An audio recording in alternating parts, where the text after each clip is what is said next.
All right, what do we got going on today? Well, Brian and I decided to bring a guest in today.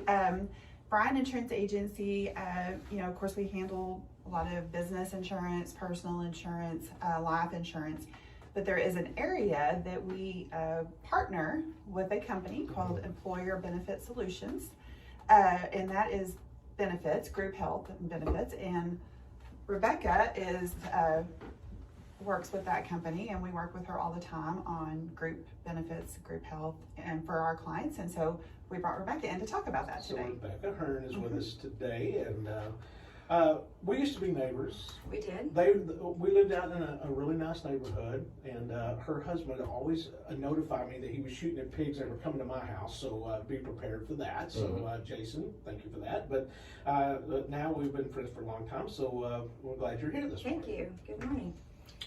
So group health insurance in general is complicated. So very complicated. And it's so cheap nowadays. Oh yeah, so cheap. No, affordable. I was going to say affordable. Yeah. Affordable healthcare. Yeah.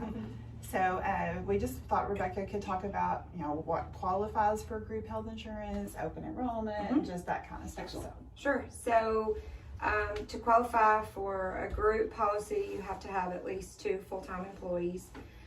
We can work with any group from 2 employees up to 2,000. It doesn't matter. We have many of the local groups, and I haven't checked lately, but I think our office, most people know us as EBS rather than Employer Benefit Solutions, but I think our office is still the only local broker that does group benefits. Oh, wow. We can work with groups that aren't just even in the state. We, for a while, had several groups in Oklahoma.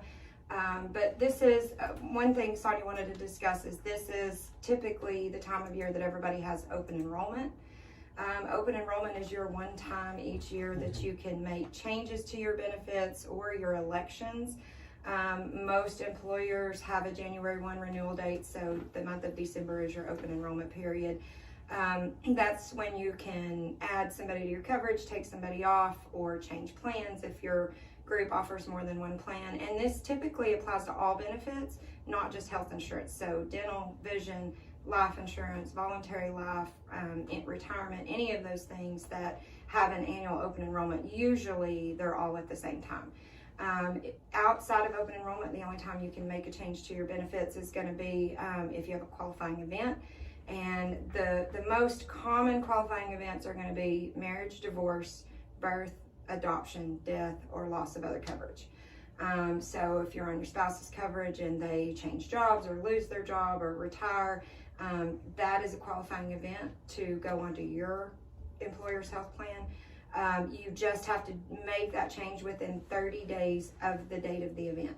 So if you wait until 32 days after the date, then you have to wait till open enrollment. So I know in healthcare there's a lot of variables. Because every time somebody calls you guys, the conversation always starts with, I have zero idea what I'm doing here. I need help. Not always. A lot of times. No, not that's always. what we call them. Yeah, that's what I was just gonna say. That's just what we say when we call. Most people don't. If you've been on a group health insurance policy or any health insurance policy, most people have a better understanding of it than they realize. Most of us know what our deductible is. We know what our copay is when we go to the doctor. So you know what your prescription drugs are going to cost you for the most part if you're on maintenance medications.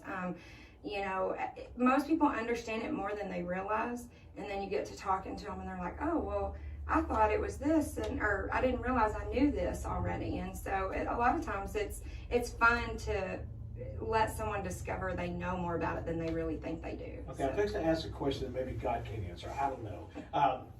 What are the biggest differences between a private policy that I just come and get in my name or whatever, and compared to what the government is offering as far as like Obamacare type stuff? Well, so in the individual market, you can only go with what's out there on the healthcare.gov stuff unless you have we don't do a lot of individual stuff. So if you're comparing individual to group benefits, the biggest difference is that on the individual market you can only get an HMO plan, an HMO network.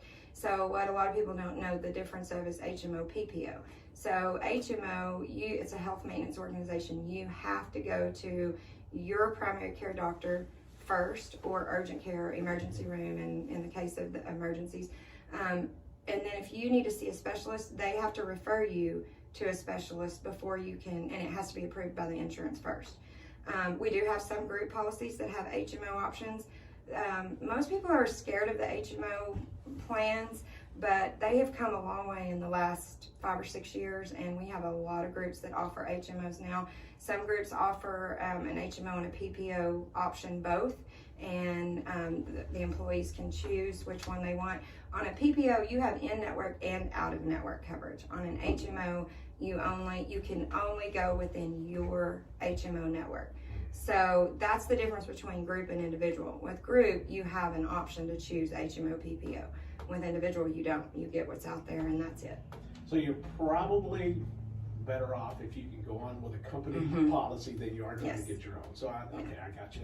So I wasn't sure about that because, my life, there's a lot of things I don't worry about, and insurance is one that I never ever think about. So, well, and another difference in most cases, group insurance tends to be a little more cost effective most of the time. Small groups, it's kind of a toss up. Sometimes it depends on, because it's based on the average age of the group. If you have an older group, it might not be more cost effective for that younger employee to be on the group versus being on an individual health plan. But we typically recommend group plans over individual, just because it makes more sense in the long run, and you have someone like us to work with and be your advocate, and you don't have to get on the phone with an 800 number, and who knows if the person you're talking to really knows anything about what they're talking about. Yeah, so it's good to talk to someone who knows what's up.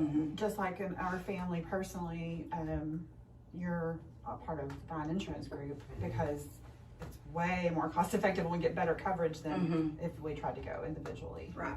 So if you can make that happen, that's the way to go. And like she said, if it's a child, it might not be the same. Right. It's not a definite, but it most of the time is. And then whenever we have questions or issues, like Rebecca's already taking care of getting this renewed for next year. We don't have to do it. I don't have to, it's just done. I sent her an email. She sent me an email. I sent her one back. I don't have to think about it anymore.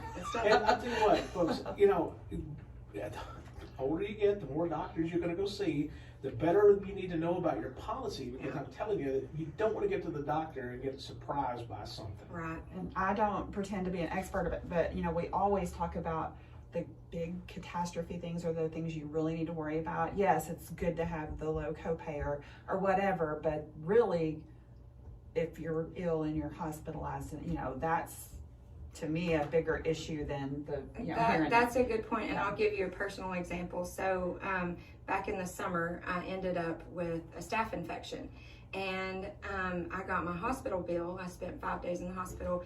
That bill was just barely under $25,000. Thankfully, I have the out-of-pocket maximum. It was $8,000. So is $8,000 a lot? Absolutely. But $8,000 versus $25,000, I'm all for that out-of-pocket maximum. Yeah, for sure. Yeah, because that's the stuff you don't expect. You don't plan for things like that. Right, exactly. Excellent. On Tuesday, I'm going to have a staph infection. Yeah. Need to clear my calendar. Okay, So how if do folks get a hold of you guys? But if you need to talk to Rebecca, the easiest, just call us at Brian Insurance and we'll get you referred over to her. So Yeah, you can call us at 940-549-2525. Come see us at the Second Floor Ciera Bank building.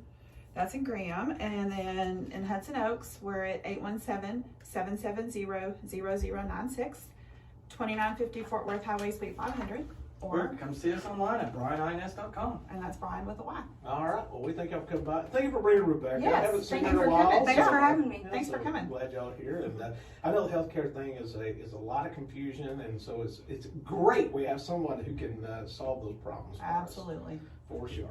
All righty. We're going to be hearing from our Off the Wall News coming up. Grant, you got it ready to roll? I'm ready. Okay. Off the Wall News being